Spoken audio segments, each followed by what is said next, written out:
السلام عليكم.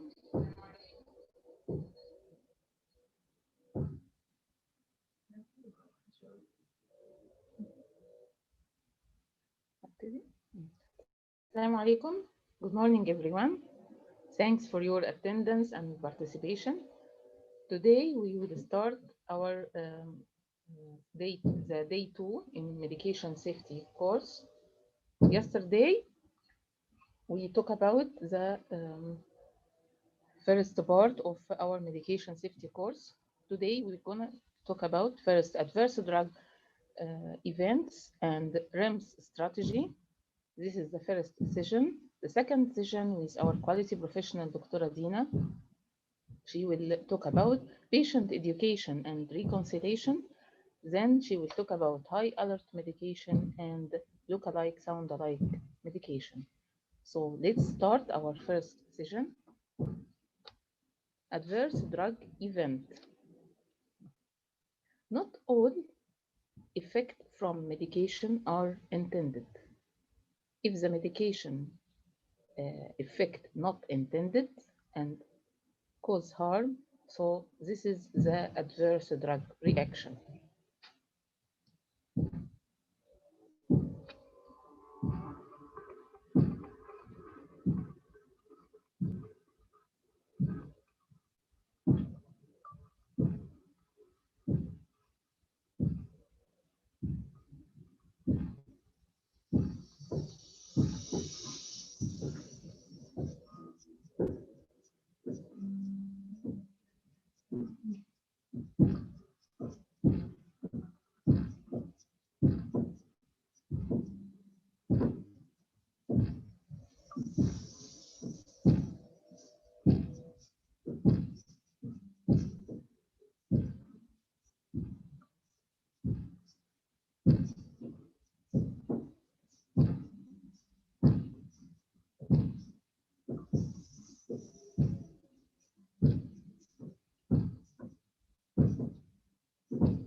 By the end of this lecture, you will be able to understand the process of identifying, documenting, and reporting adverse drug reaction, to know the role of healthcare provider in reporting ADR, and to understand the importance of reporting of ADR. So, this topic is important to know what's the meaning of adverse drug event and adverse drug reaction, and to know the importance of reporting, how to report, what is the quality professional doing with these reports. First we need to know what is the difference between adverse drug event and adverse drug reaction. Both are commonly used. Maybe not all of us are familiar with the difference between them or mixing in meaning. We can say generally adverse drug event is a more broad expression that adverse drug reaction included with another terms. So the adverse drug event simply it's any event related to medication. The definition is an injury from a drug-related intervention and can include adverse drug reaction and can result from error in prescribing, dispensing, and administration. So the adverse drug event include both adverse drug reaction, medication error, and near miss. Medication error and near miss will be covered by Dr. Dina, okay? And this in the distribution in the healthcare facilities, usually covered by the committee, either B&T committee or the subcommittee related to the medication error. Adverse drug reaction usually done by adverse drug team, who are responsible for analysis of the report and reporting to other organizations like FDA or Saudi FDA here in Saudi Arabia.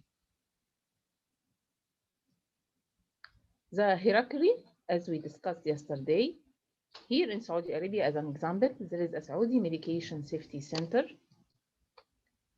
Medication safety program in all hospitals under this center should report to it, and the ADR team who are responsible for analysis of all the adverse drug reaction in each hospital.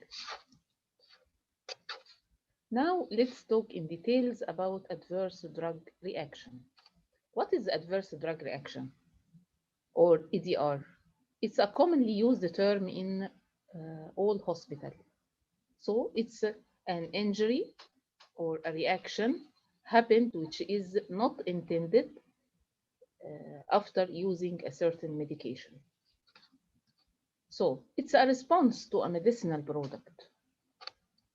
These responses are unintended, noxious and unintended. It's not a good effect. It's occur at a doses normally used for prophylaxis, diagnosis, or therapy of a disease, or for the restoration, correction, or modification of physiological function. So if the medication given in a doses higher, no, it's not ADR. So it will be under the medication error if it's wrong dose. If, for example, in case of poisoning, we cannot consider it's ADR because it's already given in a doses not usually given for the treatment or prophylaxis. So there is an important points to consider this ADR.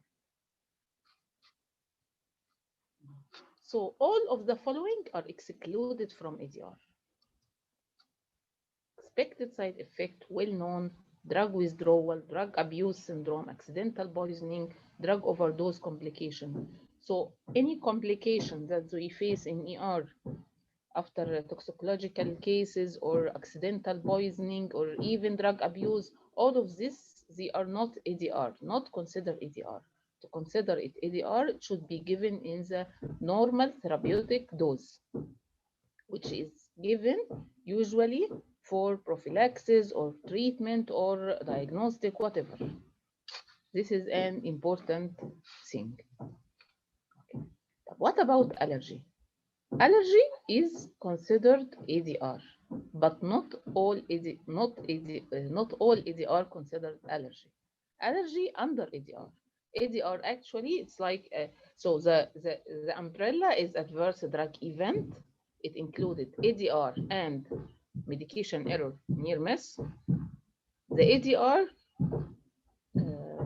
covered both allergy and any adverse drug event in other systems of the body. Allergy is a state of hypersensitivity induced by exposure to a particular antigen, allergen, result in harmful immunological reaction on subsequent exposure. What is the role of healthcare provider in adverse drug reaction? Healthcare provider must monitor patient for side effect. Who will monitor? It's according to the situation. Physician, nurses, pharmacist. Adverse drug event must be reported and as identified within 24 hours. Okay, because it's noxious and unintended and sometimes lead to harm. So it's like it's time important to reporting within 24 hours. And this you will find in policy in all healthcare organizations that the reports, whatever medication error, ADR, should be reported within 24 hours. Right. Do you have any idea about how to monitor outpatients? Did you receive previously any ADR related to outpatient? Yes, sure. Monitor not only included to inpatient. Yes, it's easy to say if we give a new medication or antibiotic, then like antibiotic or whatever, and we will monitor the patient for any new or any ADR. But for outpatient, yes, some ADR can appear in outpatient. ADR does not mean that it's like allergy. It will appear once you give the medication. Even allergy, there is a delayed allergy, could appear after giving the medication for some doses, more than one dose. Okay, adverse drug reaction, as we'll discuss today, um, maybe may have a teratogenic effect, may have any effect like Stevens-Johnson syndrome, which is a severe and catastrophic type of allergy. So the outpatient, and this is a rule of all healthcare provider, could be quoted by pharmacists when the patient came to pharmacy again for refill, and with proper counseling, pharmacist can discover that this is adverse drug reaction. So we should report also when the patient came to physician and discuss with the patient that some side effects appear to him after this medication. This may affect the compliance of the patient to medication. Okay, so also our patients should be monitored for any adverse drug reaction. So the healthcare provider, after monitoring, there is another rule for documenting. To document specific, factual, and objective information in the patient clinical record and implement appropriate follow-up. So what is the importance of documenting? Why we need to document the adverse drug reaction? You have an idea? We know the expression in quality that not documented, not done. Yes, it's important that it's, if there is a report from ADR, it should be documented in patient file. Can you imagine if the patient develop allergy from medication and okay, the physician deal with it and they give the appropriate antidote and the patient is stable now, but the patient do not know that he have allergy for this certain medication. So simply, it could be prescribed again, either in this hospital or in another hospital. So the importance of documented, it's a very critical step, that it's like you announce to any healthcare provider that this patient have ADR from this medication.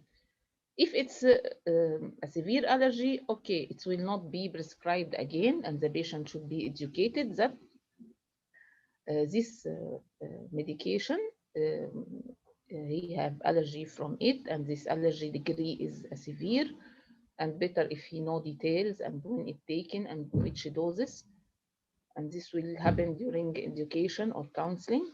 Okay, and also if it's adverse drug reaction appear from any other medication, it's important the patient documented. It should be this reaction documented in patient file, and proper counseling and education to the patient.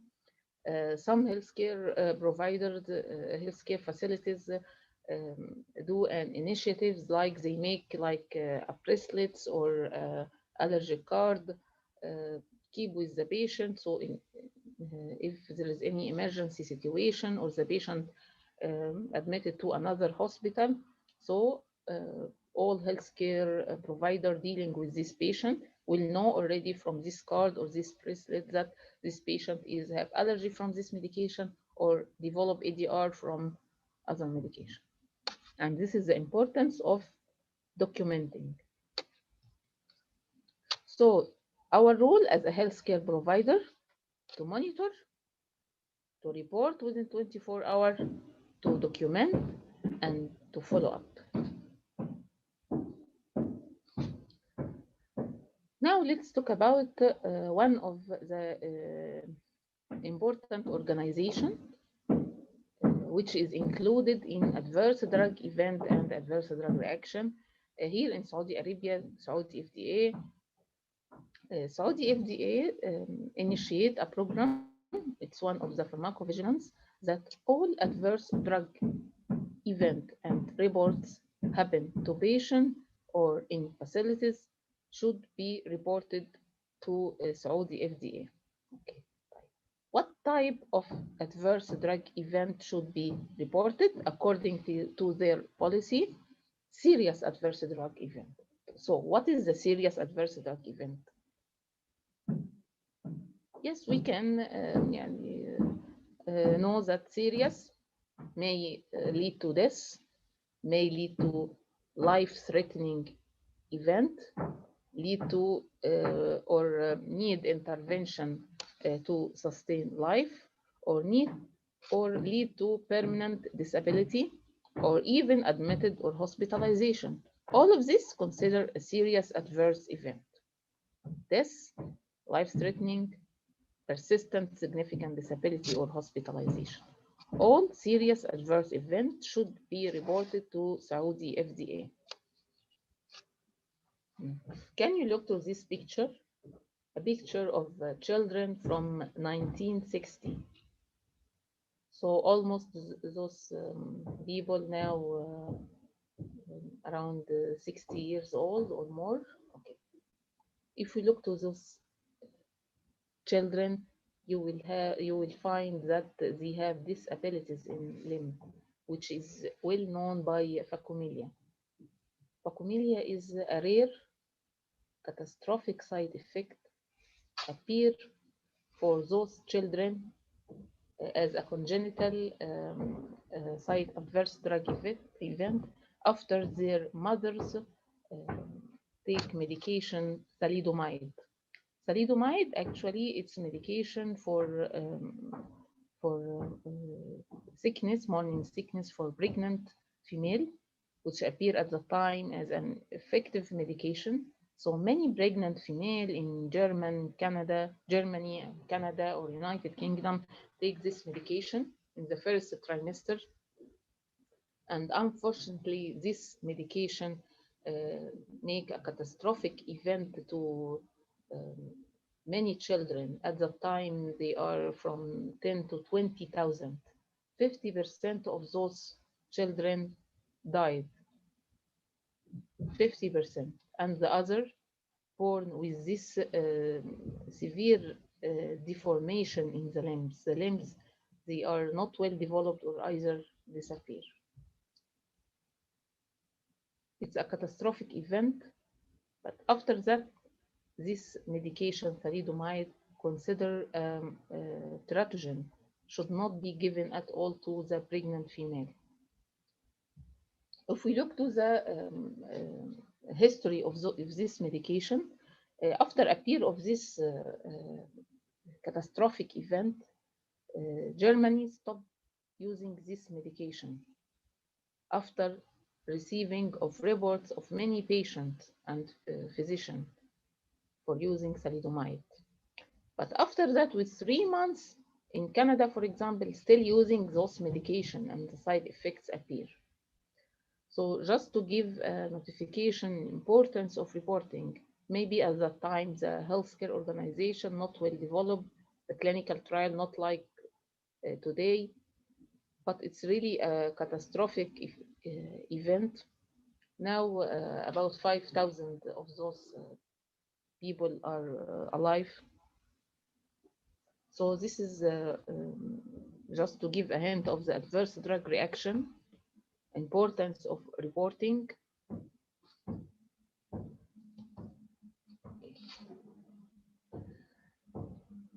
So the healthcare professional reports a serious adverse drug event, like what? Severe or fatal reaction, uncommon or unusual reaction, any rare event. Drug interaction is also under the adverse drug event. Reaction to newly marketed drug within 3 years of entry into the market. So after the new medication in the market, so still they receive the company and the FDA reports in case of ADR, because all of these reports may be added again to the pamphlet. As we know that if we open the pamphlet or check any drug information site, we will find that adverse drug with percent for all medication. If this more than 10% happens, this from 1 to 10%, this less than 1%, and some effects, adverse drug event, they did not report the percent of happening. So all of this, how they know the effect and how they know the percent of happening. First, from the clinical trials of the medication, then from reports after the marketing, and from reports to healthcare organization like FDA.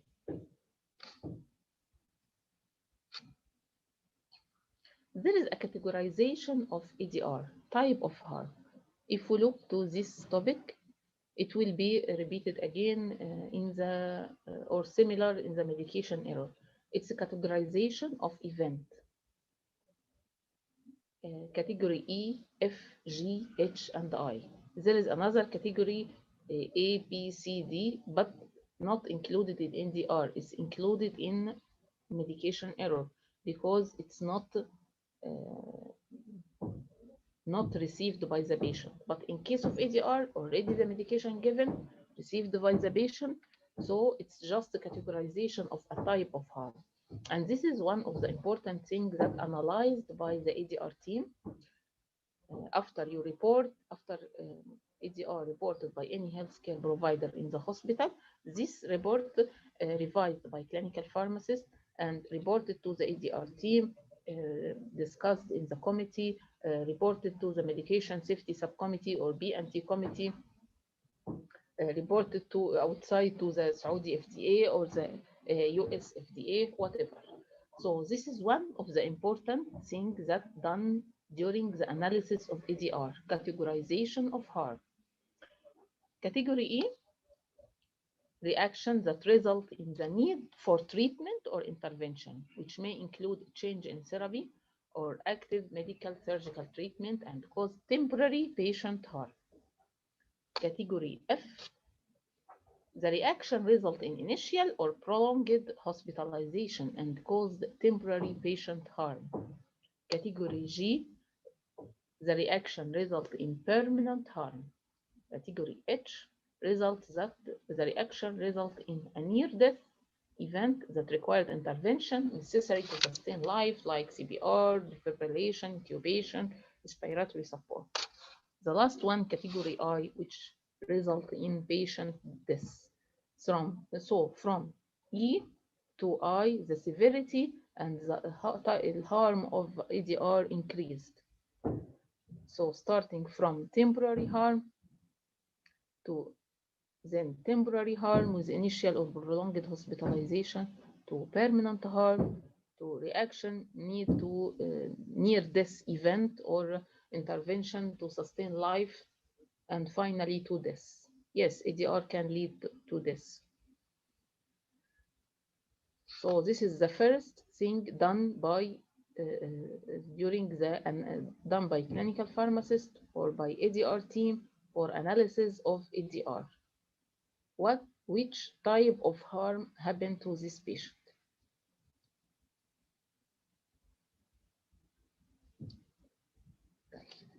Now we want to look for a flow chart to understand the process of reporting and the process of analysis of ADR. When the adverse drug event occurs, the healthcare professional first will address patient needs and inform the MRB to assess patient. First, we will fix the problem. We will check if there is any allergy or any adverse drug event. We will stabilize the patient. Then they will report. Maybe the nurse will mostly the nurse in the hospital who found if there is any signs of allergy, and clinical pharmacist or physician for other ADR.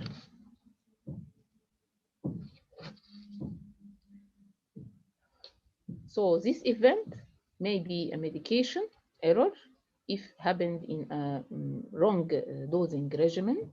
At that time, it will be the medication error will be reported.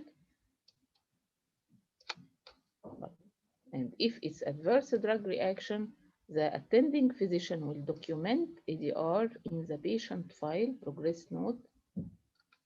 So it's important that the physician should diagnose and confirm that there is a patient allergy or there is an adverse drug reaction happen, or at least to diagnose there is event. After that, if this event is related to ADR, this we will discuss in the causality with NARANJO score. After that, there is a report by ADR. Okay, now we have the report and reported to the quality department or the medication safety committee. This report to the ADR chair. It will be checked if there is a documentation or not in patient file. Clinical pharmacist will review or doing the analysis, NARANJO score, degree of harm. Okay, it will be discussed in the ADR team, in the medication safety committee, ADR committee, whatever. Then a report should be sent to the Saudi Medication Safety Center or the Saudi FDA. Okay, this is the flow chart. Now we will talk about one of the important scale and analysis done by clinical pharmacists for all ADR reports. It's a probability score, which is known as a NARANJO score. NARANJO score is simply 10 questions answered yes or no or don't know, and given points for every question. This we discuss or analyze the causality.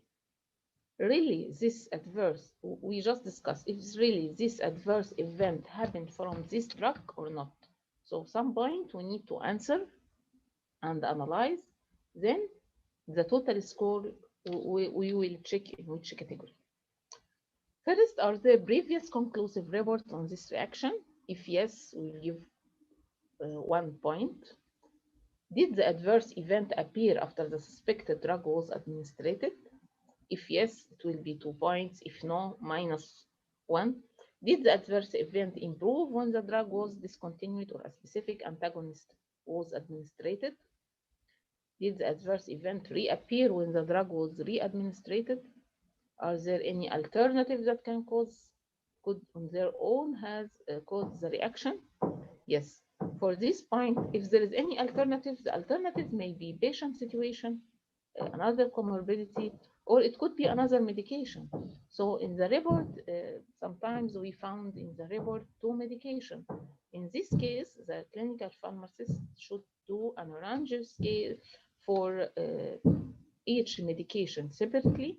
Then we will find the total score, and we will take the highest score to consider it the high causality that this ADR happened from this medication. Did the reaction reappear when a placebo was given? Was the drug detected in blood or other fluids in concentration known to be toxic? Was the reaction more severe when the dose was increased or less severe when the dose was decreased? Did the patient have a similar reaction to the same or similar drugs in any previous exposure? And was the adverse event confirmed by any objective evidence or not? In many hospitals, maybe 3 points or more, you cannot answer yes or no. So they put this answer do not know. Maybe that for drug detected in blood or other fluids, they are not doing this for many medication. Also for if the patient have similar reaction, maybe we do not know. This is the importance of the reconciliation. Maybe the patient do not know the family. So this is the NARANJO score. After that, we calculate the total score, and we will do the interpretation of this score. If the score greater than or equal 9, so it's definite, it's mostly the ADR from this medication. From 5 to 8, it's a probable. From 1 to 4, it's possible. If less than or equal to 0, so it's doubtful. This is the NARANJO score, which is the second thing done by clinical pharmacists for the ADR report. After that, there is a heart rate severity assessment scale for ADR reaction. It's a scale from 7 level: mild level 1 and 2, moderate level 3 and 4, severe level 5, 6 and 7. The level 1 ADR occur but required no change in treatment with the suspected drug. So this um, discuss the severity of the action taken of the after ADR. If no change in the treatment, okay, level 1. If the ADR required the treatment with suspected drug healed, discontinued, or even changed, but we did not give any antidote. 3. If we change the medication, heal, DC, or change it, and we give antidote or other medication. For level 4, any level 3 ADR, but it increases length of stay, but at least 1 day, or the ADR is the reason of admission. Some patients admitted because there is, as a result of medication adverse event.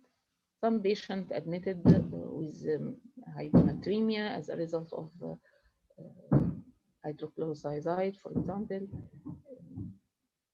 Maybe patient admitted with QT prolongation as a result of a certain antibiotic. So sometimes there is the ADR is the reason of admission, and at the time it's level 4 under moderate severity. 5, any level 4 which require intensive medical care if the patient, for example, transferred from ward to ICU. Level 6, the adverse reaction caused permanent harm to the patient. And last one, when the adverse reaction either directly or indirectly lead to the death for the patient. This is the form of adverse drug reaction for the Saudi FDA. It's similar form in each hospital. This is the information needed: patient information, drug name, generic, and the brand. A dosing regimen in details should be written or reported: dose, route, frequency. The starting date is very important, and the ending date if it's discontinued. Starting date may be not clear for us if the medication is home medication, for example. So we should specify this. This is the full report. This report now to Saudi FDA now can be done electronic. There is an area to describe the details and the action taken if we discontinue the medication, if we reduce it, if the dose is not changed, and the outcome of the medication, the outcome of the adverse drug event.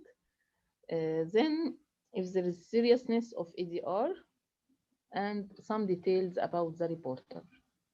All of this, the information needed and should be with every adverse drug reports. Saudi FDA doing initiative to encourage all health provider and organization for reporting to enhance the importance of reporting, that all healthcare facilities should assign one representative. So all reports will be reported from this assigned healthcare provider, and every 3 months they do like appreciation for hospitals that report to Saudi FDA with the number of ADR reported. So why ADR reporting needed? Who should report? Who? All healthcare providers should report. When? Within 24 hours. How? Using the adverse drug reaction reporting form or electronically according to your hospital system. What to report? Adverse drug reaction. Why we report? reporting is an important thing for medication safety. Reporting is a key to improve medication safety.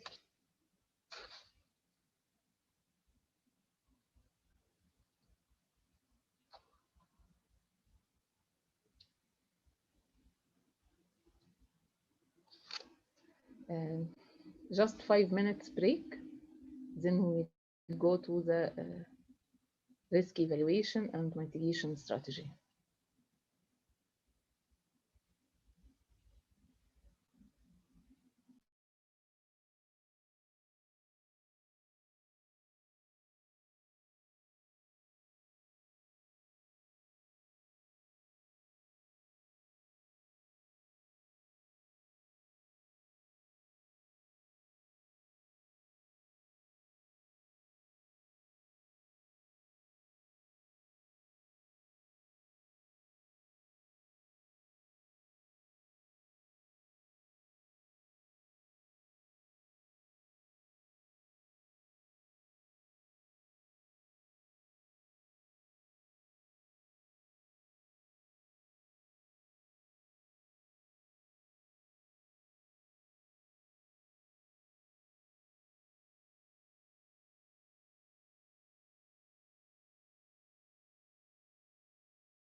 Assalamu alaikum. And now we'll go to the risk evaluation and mitigation strategy, which is the second topic of the first session of today. REMS program may be not familiar or not known by many of us because actually it's an initiative from the US FDA, but it's highly related to the adverse drug reaction of medication, and it's a successful program. Some organization outside the USA started to implement it. I hope personally this program have a chance to be implemented in our organization. Let's talk about it. By end of this lecture, you will be able to know the definition of REMS. What is REMS? Risk Evaluation and Mitigation Strategy. To identify the updated REMS medication, there is a list of medication updated. To recognize how this mitigation implemented, how to mitigate, how to decrease the risk of this event mitigation.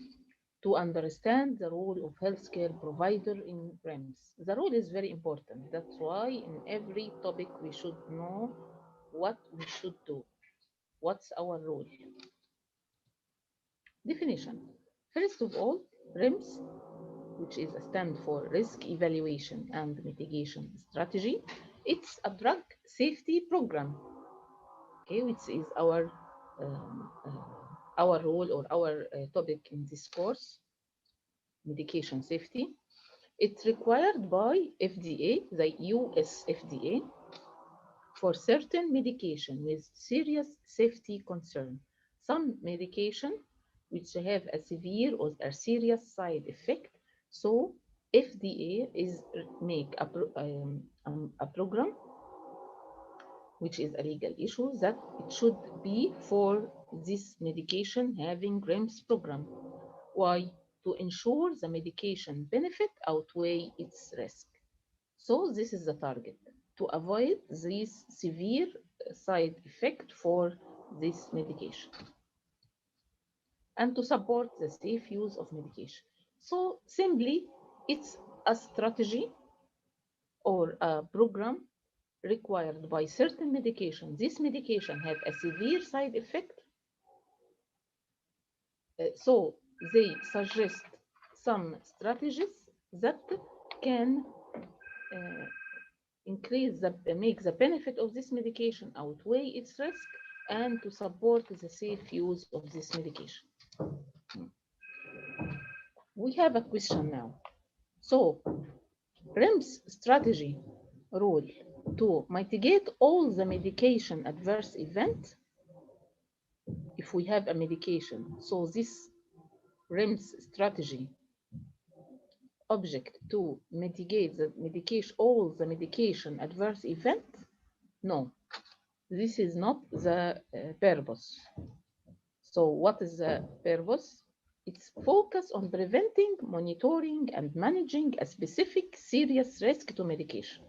So maybe for one medication, there is a list of adverse drug reaction, but we have a specific serious risk. So if the REMS strategy required for this medication, so the role to prevent, to monitor, and to manage this serious side effect, we make like a strategy to decrease the effect of this risk out to support safe use by patient. So the purpose, to help reduce the occurrence or severity of a particular serious adverse event, to help support a drug safe use, and provide safe access for patients to certain drugs with serious risk. Yes, maybe this medication will not take the approval for use, will not be available as a treatment for the patient if REMS program not, again, maybe it's not clear. If REMS strategy not available, so some medication with a severe or serious side effect, the patient cannot use it safe. So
Assalamu alaikum. Sorry for this interruption.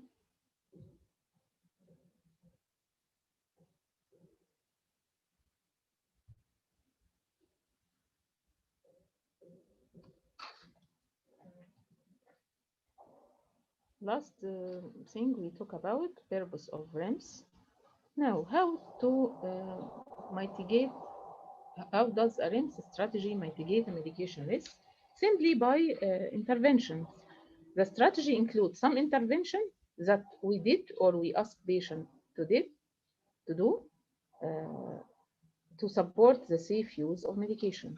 For example, if the drug that can cause a severe allergic reaction immediately after administration, so according to REMS strategy, it's required that this medication should not be given outside healthcare facilities, and these healthcare facilities with certain requirement, and the physician may need to take a certain knowledge program or should be certified with a certain program. and the pharmacist who gives should also have a certain training. Okay, so this is the strategy that controls the severe allergic reaction from the medication. Another thing, lab test. For example, in certain medications that may cause a teratogenic effect, so the pharmacist should ensure that there is a lab test done with a pregnancy negative test before dispensing this medication. Another example, when the medication have a certain risk, the patient should be educated about this risk and how to avoid. This is simply the most common strategies or intervention done in REMS strategy. How do we know that if this REMS is mitigating risk? Yeah, for example, we did this intervention. How we know that it's effective and it's really control or decrease the risk, and the patient can it supports the safe use of medication for this patient. Simply following REMS approval, the manufacturer submit a REMS assessment report to FDA that includes analysis, finding, conclusion, everything, and the FDA will review these results. REMS counting. REMS is a certain medication by FDA, so it's not stable. Of course, it's the list updated. Some medication released and some medication added. Now the active medication is 60, which need a REMS program. Okay, 52 of those medication, it's element to assure safe use. 5, communication plan like informational in nature needed. 1 medication need a medication guide. 2 medication need communication plan and medication guide. This is just a points. Medication guide, it's simply an information knowledge written in a guide which given to the patient, and it's required as a strategy by REMS program for certain medication. Okay, medication guide is available for many medication. Okay, but it's a must in case of medication included in REMS program. It contains many details, contain information for patient to support safe use of medication. To know the role of different participants, all have a role. All healthcare providers have a role. Patient have a role, prescriber, pharmacist, manufacturer. All those individuals have a role to support the REMS strategy according to the medication and the strategy suggested. We will have an example for pharmacist role. Generally, pharmacists play a key role in REMS strategy. Pharmacists have the final checking point with the medication. Okay, pharmacists in many REMS strategy need to have a special training course with certificate for certain medication. Pharmacists should verify that certain safe use conditions are in place. For example, if this medication needs a prescriber is certified, this is role of pharmacist to that he will not dispense this medication unless verify that prescriber is certified. Maybe the patient need to be enrolled in certain program education, so pharmacists also verify this point. And pharmacist has undergone a laboratory monitoring for certain medication, for example, which is affecting the body system. The pharmacist will not dispense this medication unless there is confirmation that the medication that the patient doing this lab monitoring and have a recent data. Another important role for pharmacists that some additional restriction on the number of refill allowed, also the days supply dispensed. Yes, and this happening, for example, for, as we mentioned, the teratogenic medication. So the pharmacist will not dispense more than 1 month. And every month, the patient should bring a document for pregnancy negative test.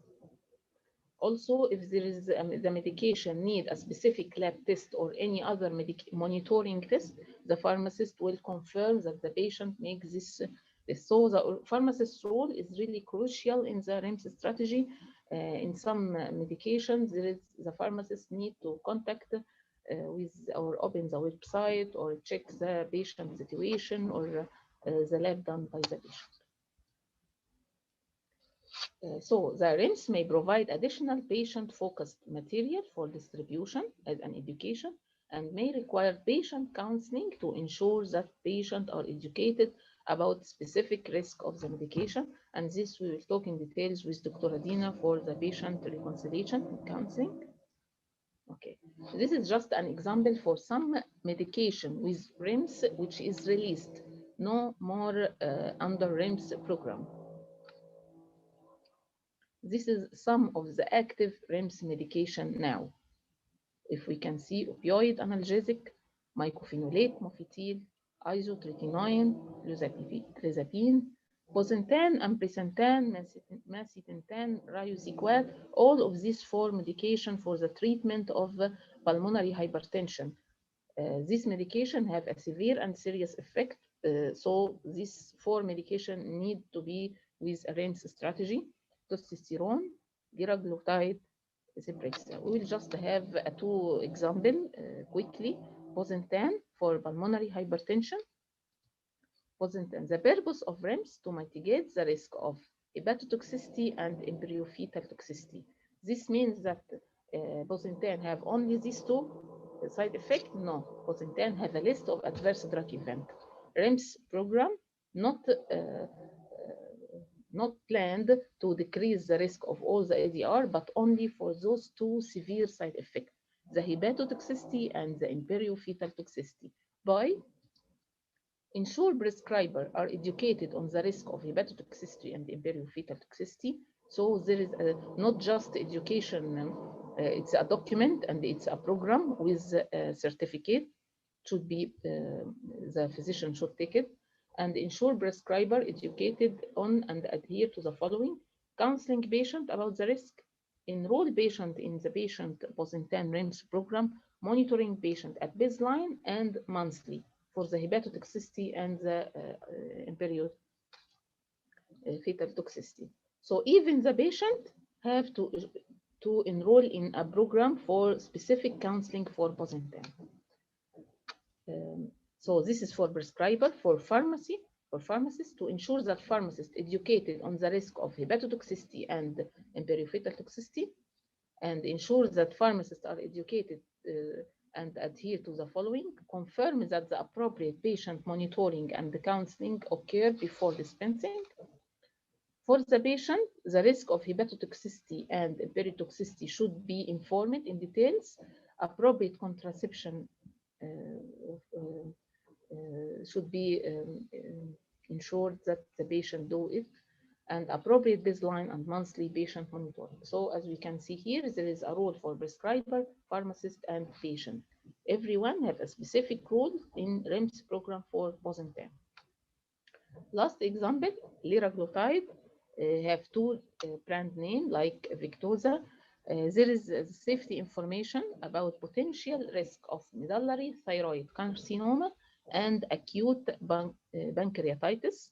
And liraglutide have a boxed warning risk of thyroid C-cell tumor. So FDA determines that REMS program is important for this medication, and the company established an informational program for healthcare professionals to minimize this risk. And this fact sheet is required by FDA as a part of a REMS program. As we can see here, there is a Victoza REMS fact sheet for prescriber, letter to healthcare provider, letter to professional society. All of this are information and intervention in the REMS program. This is the risk of thyroid C-cell tumor and the risk of pancreatitis. Okay, now to the REMS element. REMS element simply, there is a letters, fact sheet, slides, dissemination of REMS information at a scientific meeting. All of this intervention and strategy. And one important thing is website. Yes, it's one of the requirements needed in some medication. We can see here there is a site for liraglutide, for dosing and prescribing, and for pharmacists. This is the link if anyone need more details. So this is the risk evaluation and mitigation strategy. I hope everyone can enjoying our journey today about adverse drug reaction and risk evaluation and mitigation strategy. Now we will have a few minutes break, then we will come back with Dr. Dina, our quality professional, medication safety officer, quality improvement pharmacist, antibiotic stewardship coordinator in Saudi German Hospital Medina, CBHQ certified TQM. She will take us in a journey with patient education, reconciliation, look-alike, sound-alike medication, and high alert medication. So be ready to complete our journey and to the second session, just a few minutes break. Thank you.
Assalamu alaikum.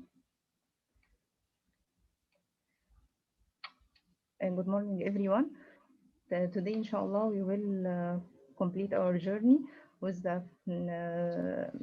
with our lectures. We will start with look-alike, sound-alike, LASA medication.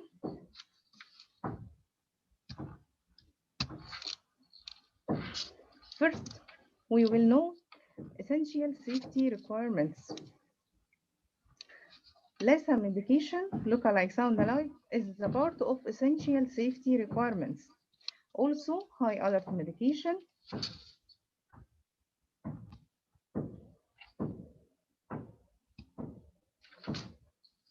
medication error and near miss, and hazardous medication and chemicals. By the end of this lecture, every participant will be able to know the definition of LASA medication, how to select and procurement the LASA medication, and the proper storage of LASA medication, and prescribing, transcribing of LASA medication, and how to dispense the medication, LASA medication, and finally we'll know the administration and monitoring of LASA medication.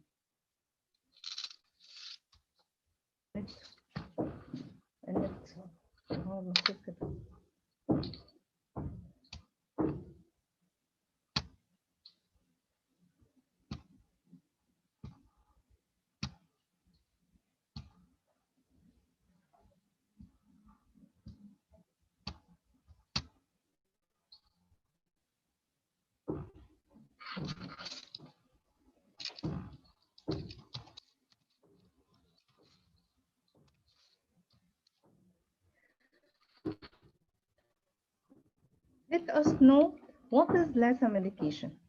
Look alike, sound alike. It is the medication that are and they are having spelling similarity and phonetics. So I will give you example in packaging, which they are Solucortiv, this is and Solumedrol, they are similar in package, and we have syntocinon and dicinon, they are similarities in phonetics. I will ask you about how can we prevent the errors which resulting from LASA medication. To answer this question, let us know the common factors which affect these errors.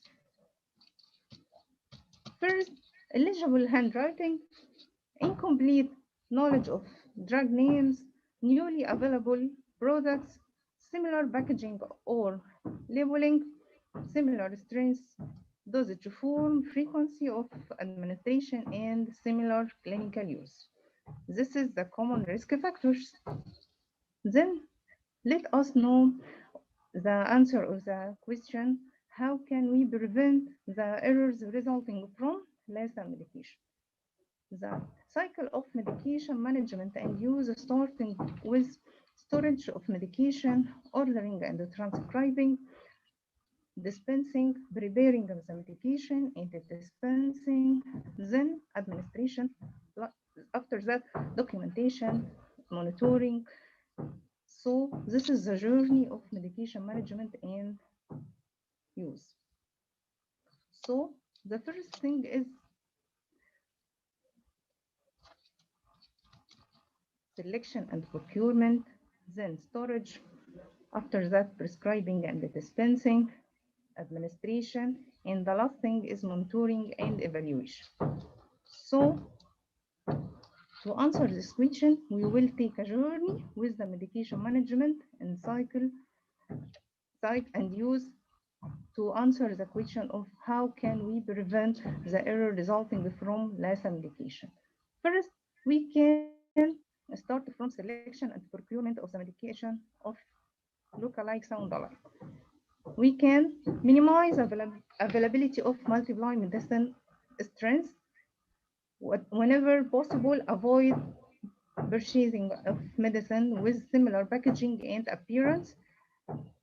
Also, as no products or package are introduced, compare them with existing packaging. Second, improper storage will lead us to a lot of errors.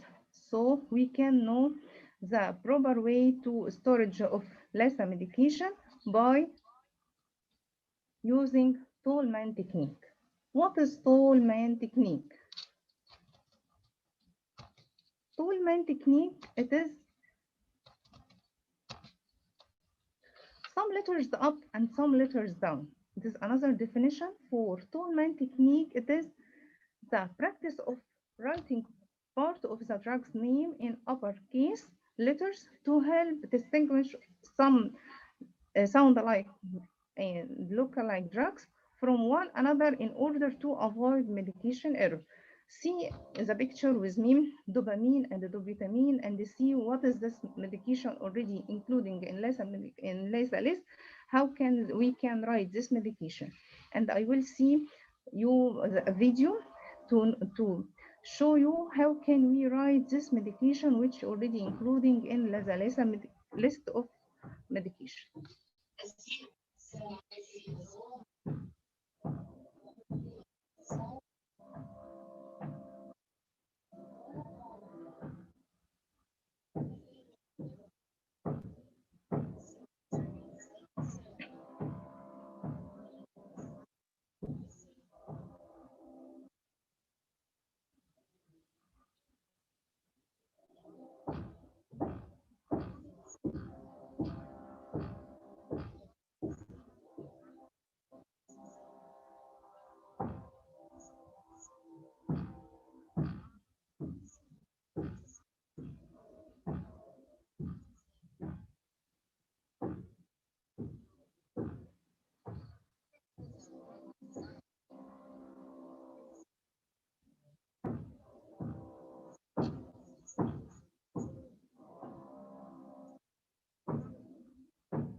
So we can use this way to differentiate between medication which including and LASA medication, and also we can use this technique to storage, prescribing, and dispensing to decrease the errors which already result from LASA medication.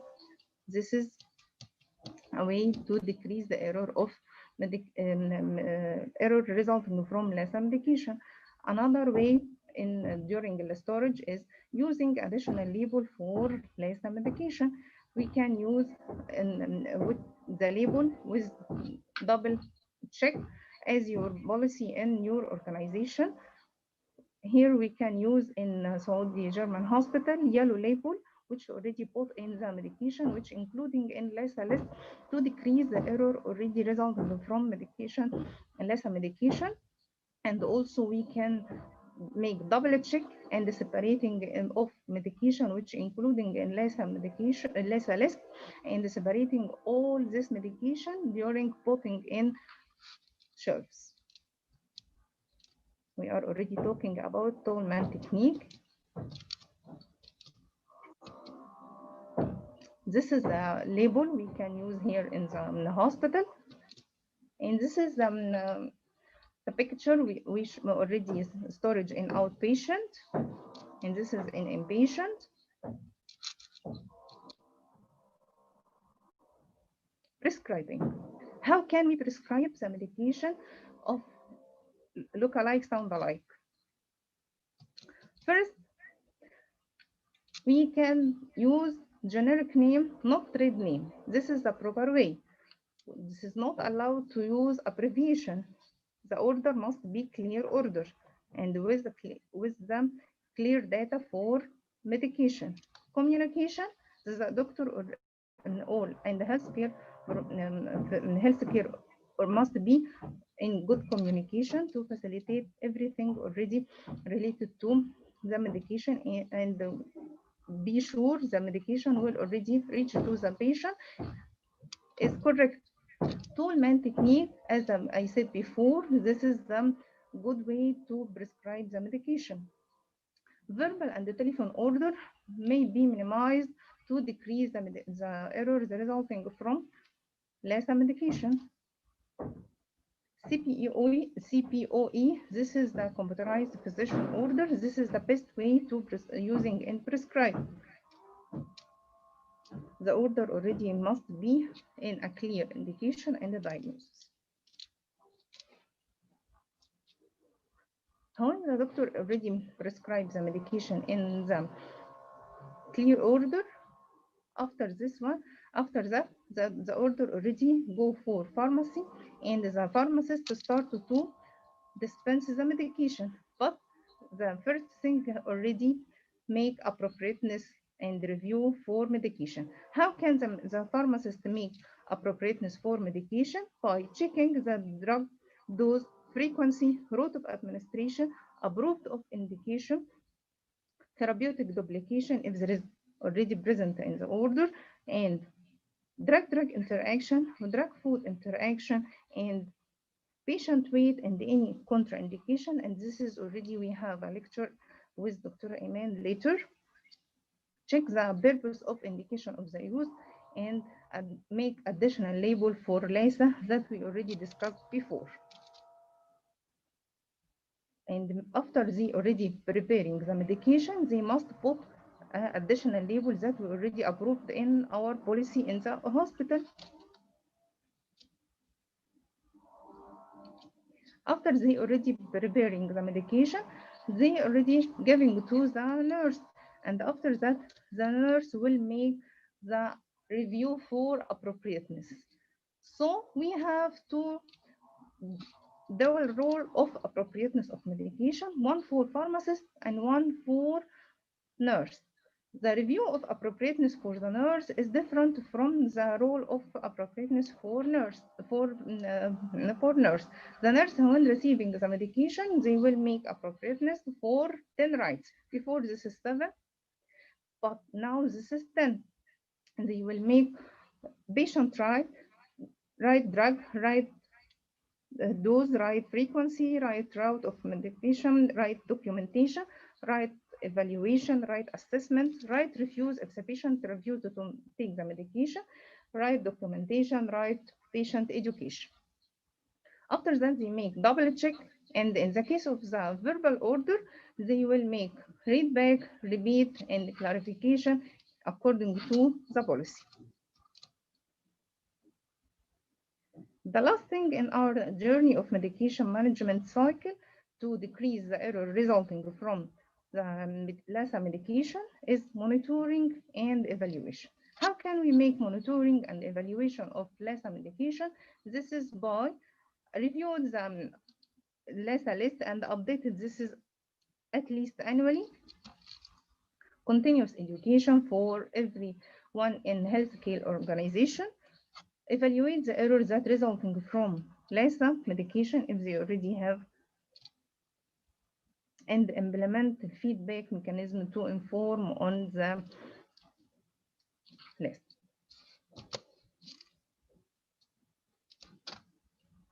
After that, this is the last thing in our journey in the LASA medication, and the important thing is this patient education. How can we make patient education for the medication? By informing patient on changes in the medication appearance, educate the patient and their caregivers to alert healthcare providers whenever the medication appearance to vary from what is usually taken or administered. Encourage the patient and their caregivers to learn the names of their medication. The goal is patient safe is our goal. This is all things that related to LASA medication. So after that, we will go for second session. This is high alert medication, and this is very important thing that we will talk about.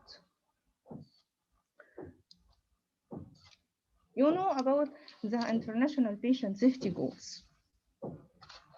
This is identify patient correctly, improve effective communication, and the third we will talk about is improve the safety of high alert medication.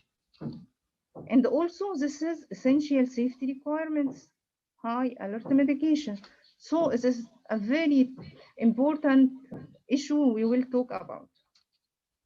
By the end of this lecture, we will every participant will be able to know what is the high alert medication and know what is the classification and the categories of high alert medication, what is the precautions when we already been work with high alert medication, and what is the recommendation with high alert medication.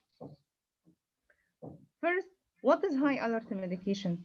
High alert medication is the medication with a heightened risk of causing significant patient harm or death when used in error. Also, they are involved in a high percentage of errors or sentinel event or never event. So what is a common risk factors? First, poorly written medication orders, incorrect dilution procedures, confusing between intramuscular and intravenous and intrathecal and epidural preparation, confusing between the different strengths of same medications, wrong infusion rate, also look-alike and sound-alike products and similar package, because there is some medications they are look-alike and sound-alike and also high alert medication in the same time. First, what is the classification and the categories of high alert medication? Antithrombotic agents, they are high alert medication like heparin, warfarin, and so on. Adrenergic agonist and antagonist, adrenaline and noradrenaline, and so on. Chemotherapeutic agent, parenteral, oral, and oral, nutritional, inotropic medication, IV, concentrated electrolytes, insulin, moderate sedation agent, neuromuscular blockers, and parenteral nutrition preparation. High alert medication. I will ask you also, how can we prevent or decrease the medication errors which result from high alert medication? Let us to see this video and we will discuss later.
You see, you understand this in this video.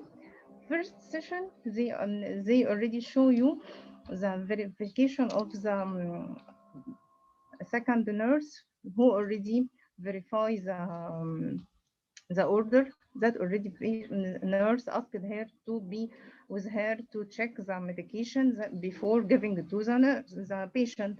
But this is not make a complete verification for the order and the dose and the pin number of the patient and clarification for the patient and the dose. And this is in the second part of the video, they show you the correct clarification for the dose and all things that we already must be done, and then right dose, right patient, right frequency, and right patient. You understand this video? Let us complete our journey. Medication cycle that we already said before in LASA. This is storage, ordering, transcribing, dispensing, distribution, preparation, dispensing, administration, documentation, and monitoring. So when we need to prevent high alert medication errors, we must start from selection and procurement, storage, prescribing, dispensing, labeling, administration, or documentation. So when we can start from selection and procurement, we can limit the drug strength available in the formulary and avoid frequent change of the brand or color, and notify the end users whenever there are changes. Inform all relevant person regarding the new high alert medication listed in the hospital.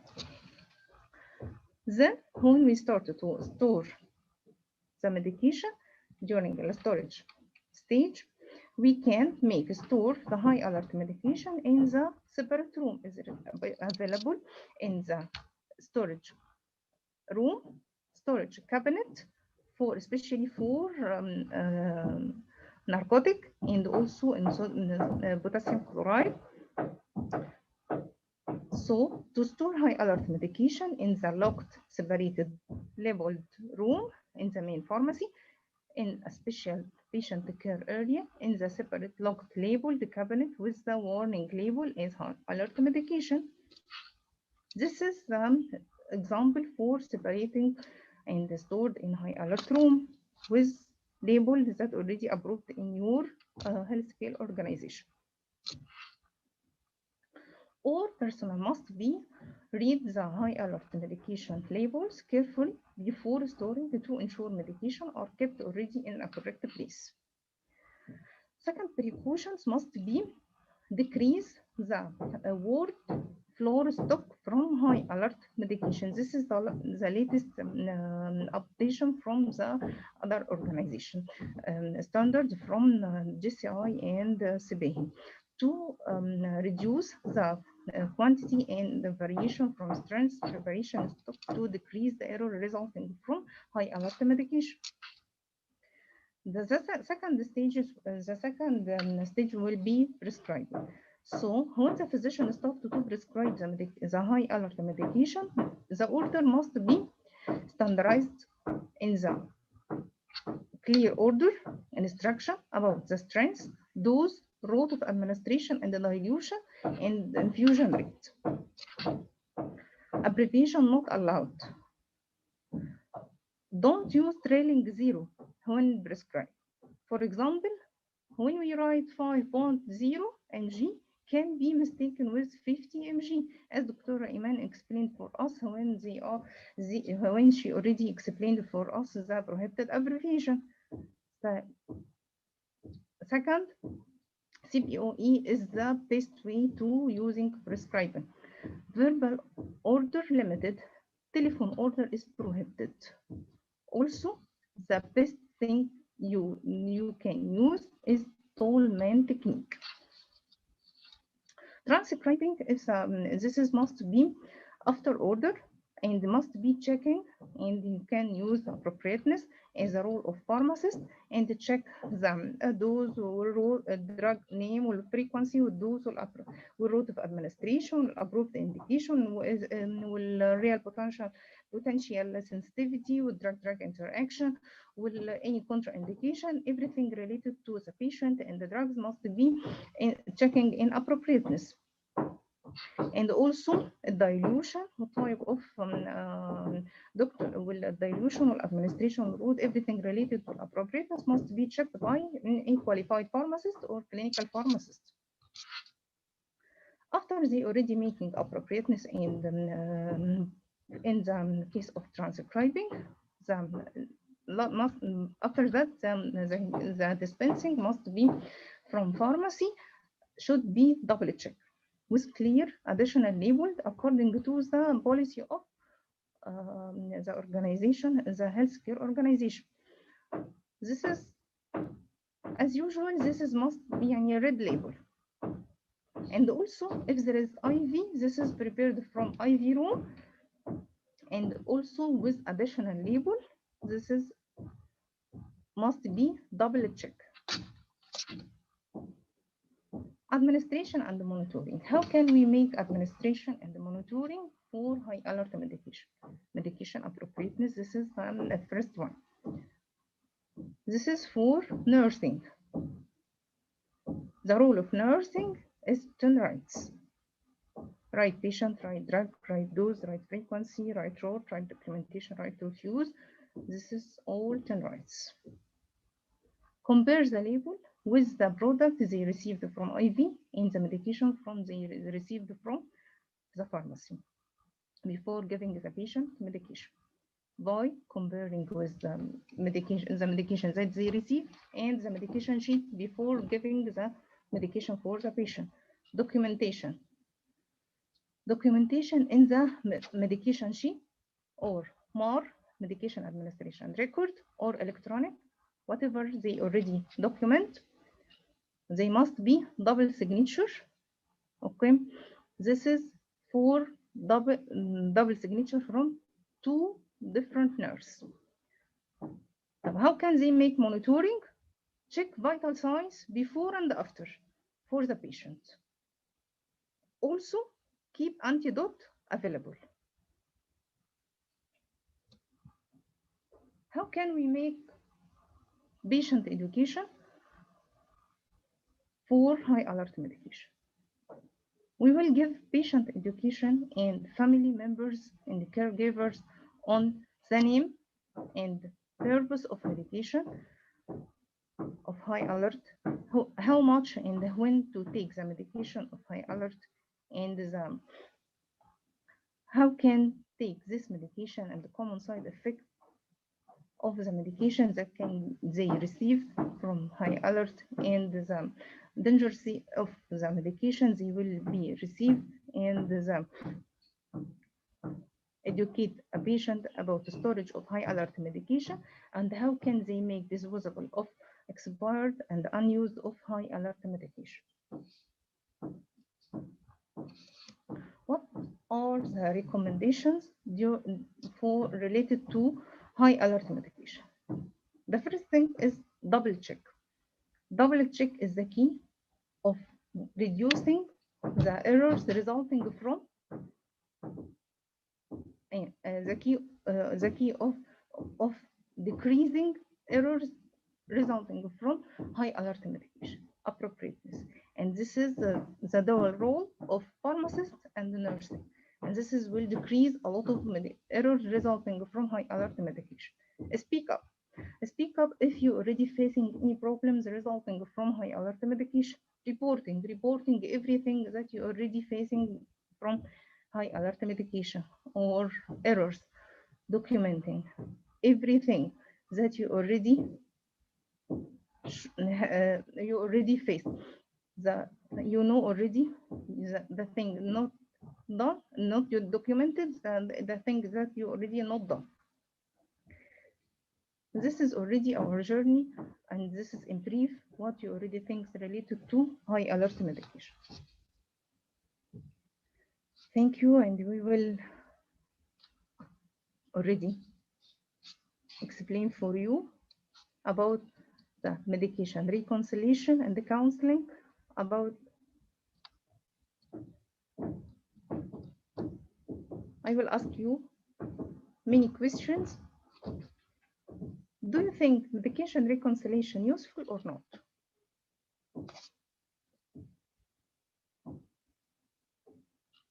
What medication should be included in the best possible medication history?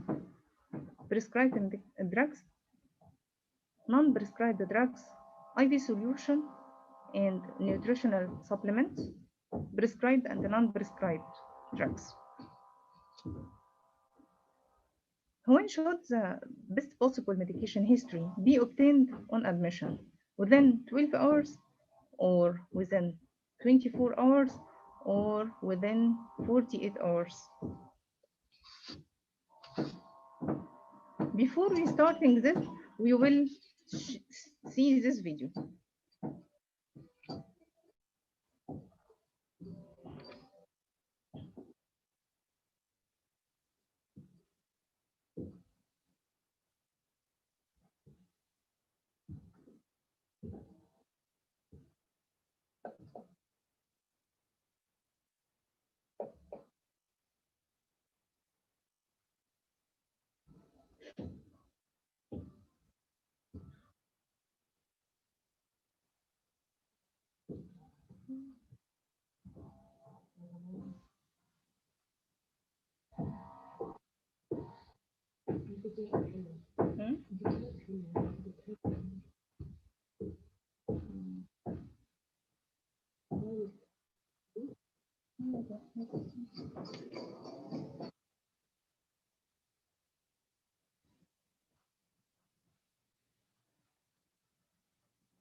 By the end of this lecture, every participant will know the definition of medication reconciliation, why we make medication reconciliation, when we make medication reconciliation, who will make medication reconciliation, and how we will make medication reconciliation.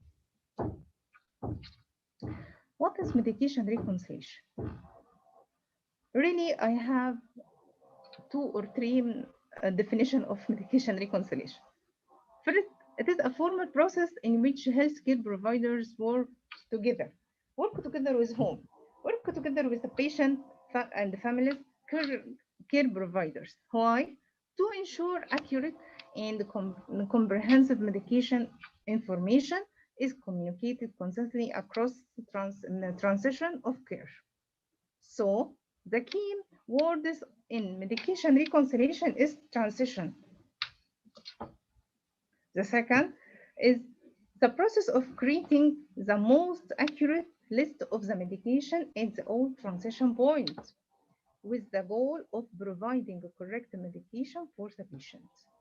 So we know now the goal of medication reconciliation is to providing a correct medication for the patient. The last definition for the medication reconciliation is communicating information about medication changes at the transition is inpatient care admission to and discharge from the hospital. And medication reconciliation is a vital part of discharge plan. So I will inform you something.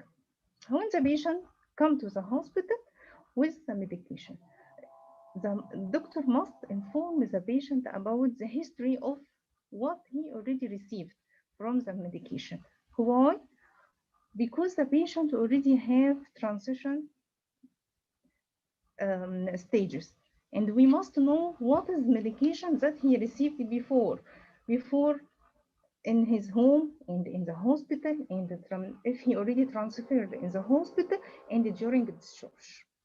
So the key words of the medication reconciliation is the transition. And as I said before, The medication reconciliation is a vital part of the discharge plan.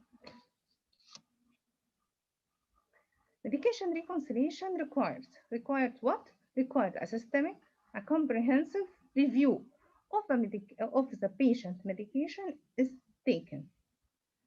To know as this is known as what? Known as best possible medication history.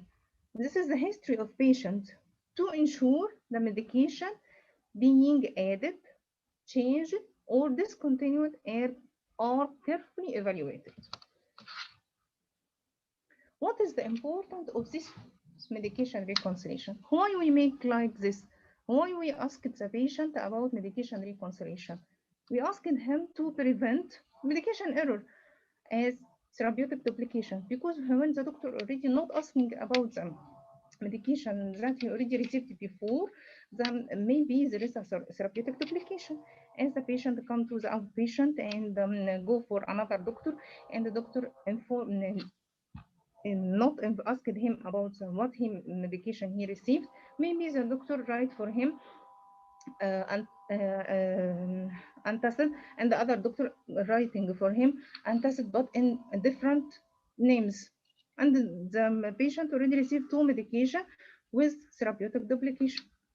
Decrease adverse drug event, decrease long-term care, improve communication with the team or with all healthcare providers in the hospital, improve patient safety.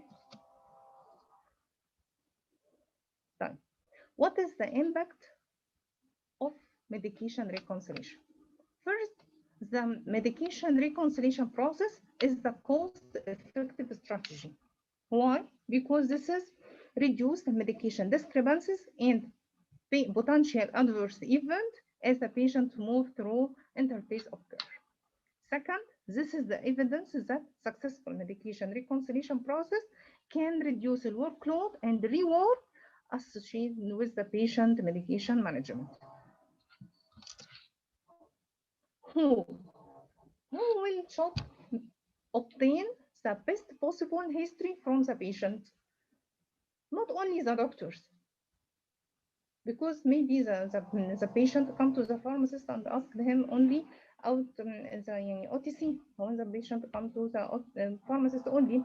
So the pharmacist, nurse, doctor, who scopes of practice including this activity, and also can receive training on how to create PPMH. What is the PPMH? This is the best possible medication history and can follow a systemic process such as a PPMH interview. When we have 3 points, all transition points. This is only in the hospital, and also 1 transition point in the home. So this is 4 transition points for receiving a medication. So I said before, the key word of the medication reconciliation is the transition. So when we can make a medication reconciliation is on admission on the hospital, transfer between units, and at discharge. What is the goal of medication reconciliation on admission? The goal is the goal of reconciliation on admission is to ensure there is a clear communication about decision when its prescribers make to continue and discontinue mode of medication regimen upon admission that the patient has been taking prior to admission. And on admission, this is called building a case. Building a case. What medication should be included in the PPMH? This is patient current regular medication used as needed. This is called PRN.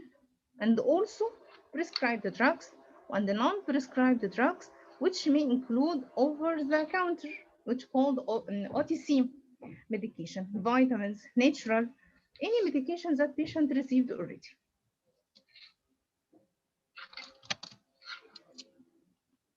How?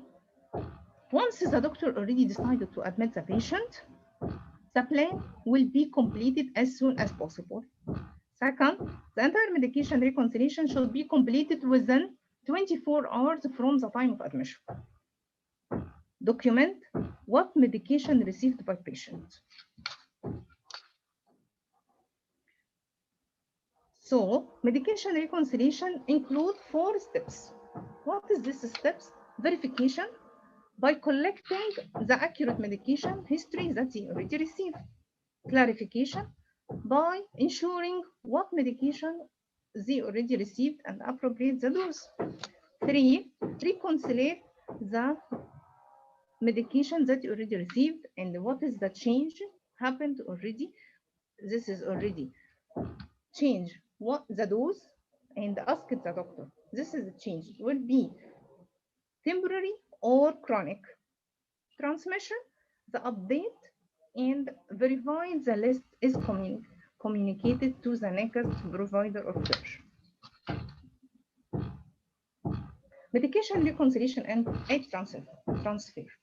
The transfer of the patient may be during change in care of level, or the patient will make operative or change transfer between units, or change is responsible medical service. So how can we make medication reconciliation when the patient transfer? The nurse in this case will make the endorsement between each other. And how can they will make? By comparing the admission BBMH, this is the best possible medication history, with the transfer orders and existing transferring units between MAR, this is a medication administration record, ensuring all medication has been assessed or not. Second, identify and resolve all discrepancies with the prescriber. And the last thing, to document and communicate any resulting change to the medication order. Last thing, and very important, this is the medication reconciliation during the discharge. What is the goal? The goal of medication reconciliation during the discharge, this is to ensure all the changes that happen to the patient during the admission is already happened, already documented and solved, and all discrepancies have resolved. Second, result in avoidance of therapeutic duplication, the omission dose or commission dose, unnecessary medication, and confusion. Right. How can we make discharge? How can we make reconciliation during the discharge? First thing, create the PPMDP. What is this thing? This is best possible medication discharge plan. Best thing possible medication discharge plan. By review the medication that you already received in the hospital during admission and compare this medication with the medication that the doctor decided to receive this medication after discharge. Then identify all discrepancies between the medications that you already received before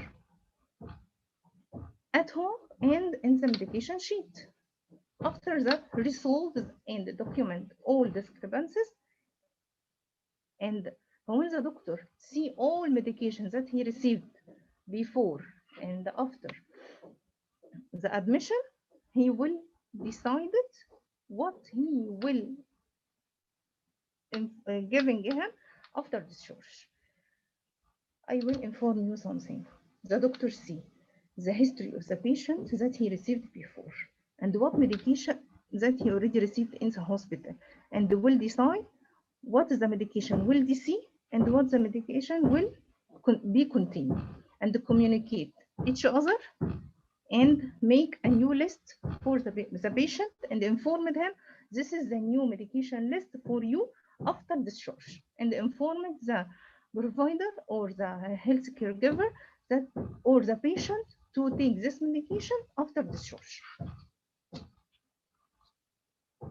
So what is the responsibility of pharmacist in the medication reconciliation?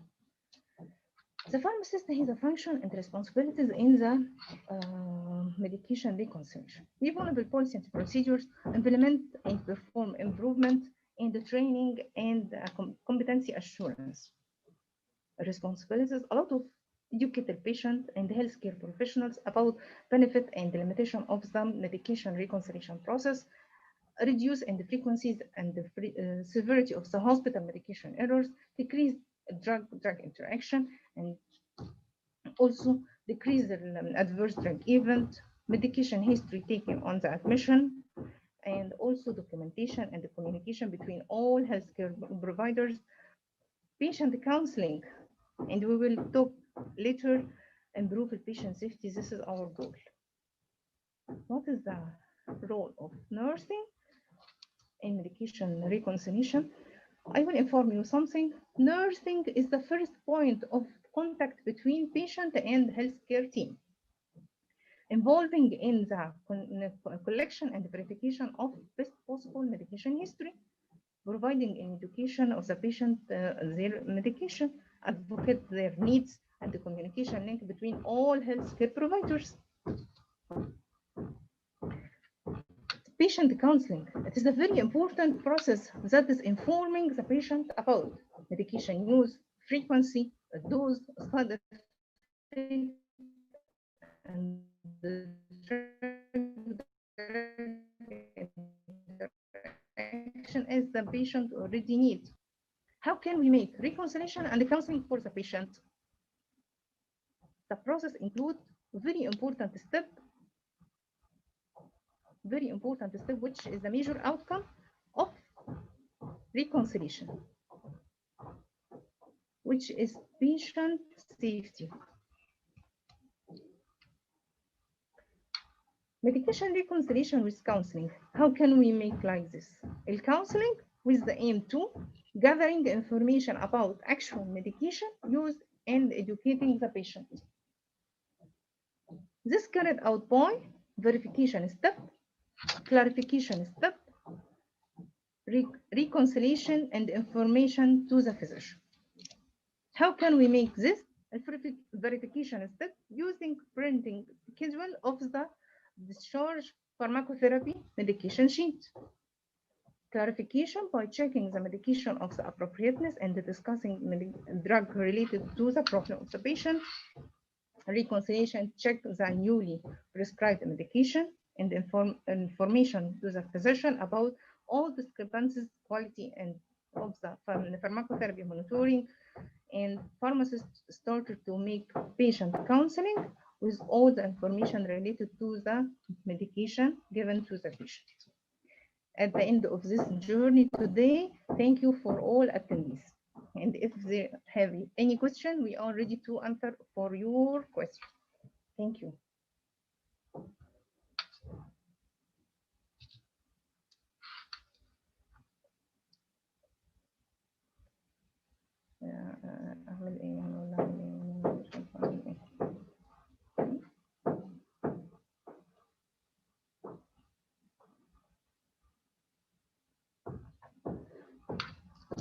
Thank you, Dr. Azima. This is the end of the second day of our medication safety course. So tomorrow, inshallah, we will meet again and we will complete day 3 in the medication safety course. Thank you all. Assalamu alaikum.